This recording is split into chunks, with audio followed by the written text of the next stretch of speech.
Assalamualaikum warahmatullahi wabarakatuh. Perkenalkan, kami dari kelompok 5 akan melakukan diagnosa mesin. Kami terdiri dari Agus Maulana, saya sendiri, kemudian rekan saya Andito Berhan dan Andri Wisnu.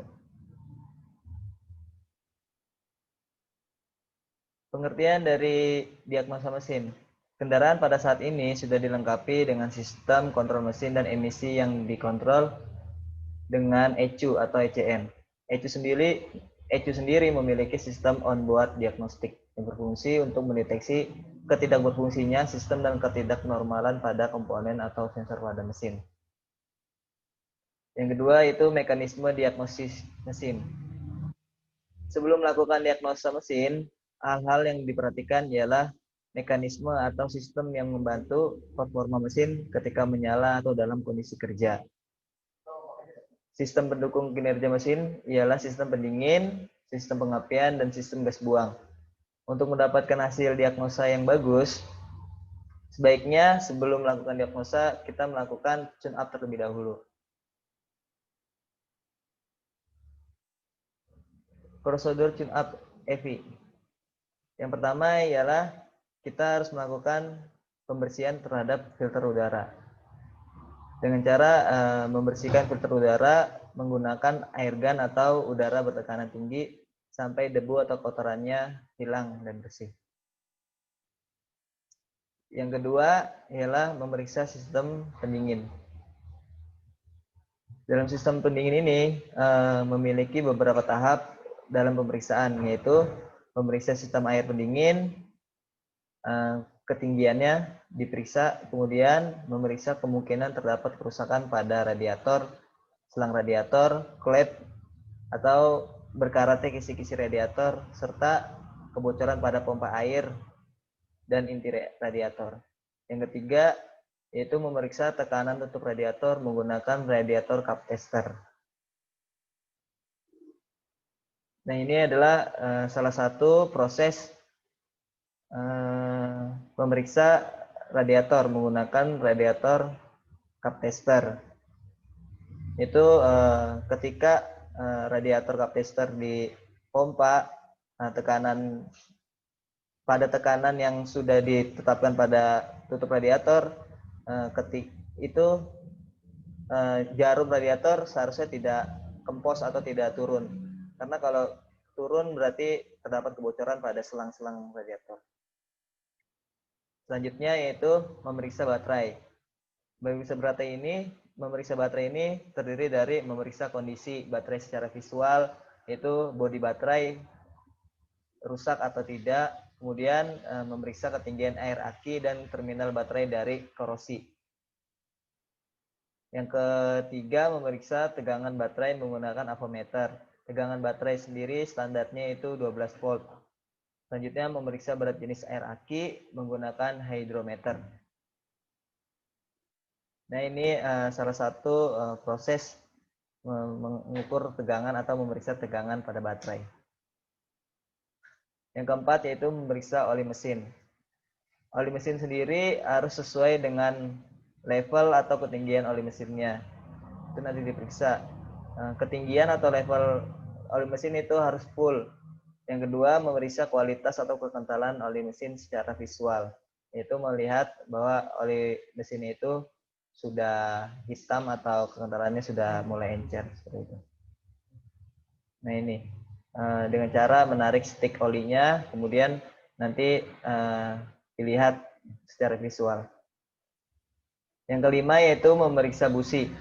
Nah, dalam proses pemeriksaan busi ini, hal yang pertama yaitu kita melepas koil yang menempel pada kepala silinder. Selanjutnya, busi ini celahnya diperiksa menggunakan filler gauge, yang dimana standar celah busi itu 0,80 mm sampai 1 mm.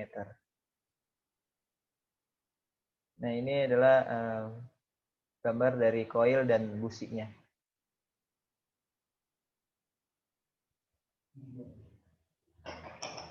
Selanjutnya terkait langkah-langkah diagnosa mesin akan dijelaskan oleh teman saya.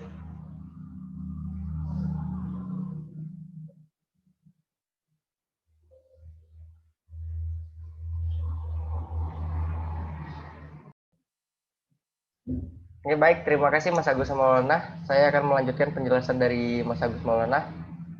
Selanjutnya adalah langkah-langkah diagnosa mesin dengan cara manual. Yang pertama menggunakan kabel jumper.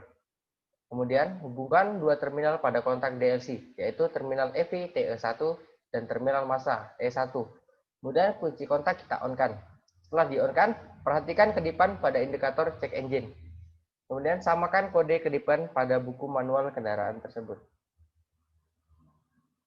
Ini adalah contoh dari pemasangan kabel jumper. Bisa diperhatikan itu dihubungkan ke terminal EV TE1 dan terminal massa E1. Kemudian selanjutnya adalah langkah-langkah diagnosa mesin. Yang pertama, ECM. Mendiagnosa masalah yang dapat terjadi pada komponen saat kunci kontak on dan mesin dalam keadaan hidup.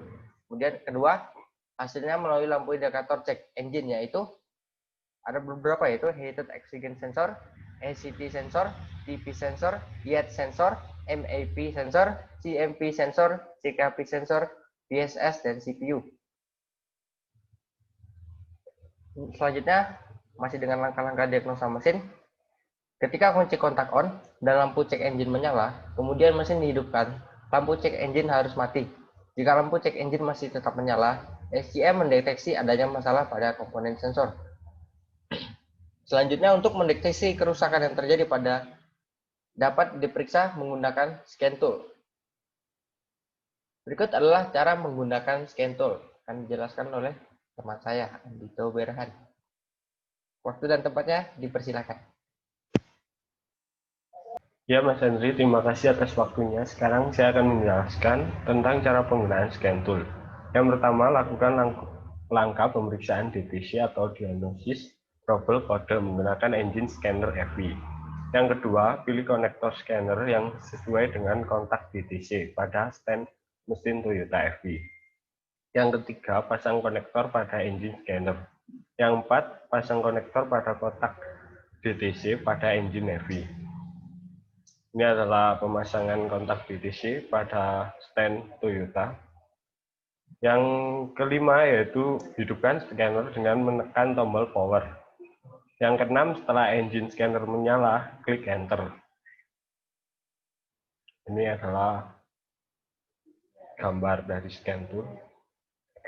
Yang ketujuh, pilih verify diagnosis, lalu enter.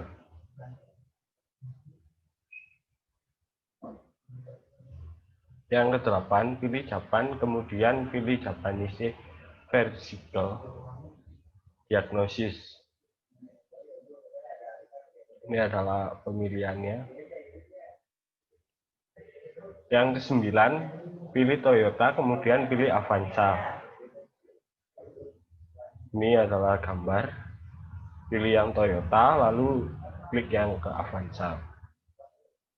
Yang ke-10, pilih engine. Ini klik engine. Ini adalah gambarnya. Yang ke-13, lihat apakah terdapat kerusakan pada sensor. Yang ke-14, bila terdapat kerusakan, lakukan perbaikan. Yang ke-15, setelah diperbaiki, lalu penghapusan memori data dengan cara melepas sekring EV atau dengan menekan tombol F2 pada engine scanner, lalu pilih yes. Ini adalah cara penghapusan data. Berikut ini adalah hal-hal yang harus diperhatikan ketika melakukan diagnosa mesin. Yang pertama, jangan melepas soket dari SCM, kabel baterai, sebelum mencatat kerusakan DTC. Yang kedua, pastikan setelah mengetahui kerusakan pada DTC, komponen sudah terpasang dengan baik.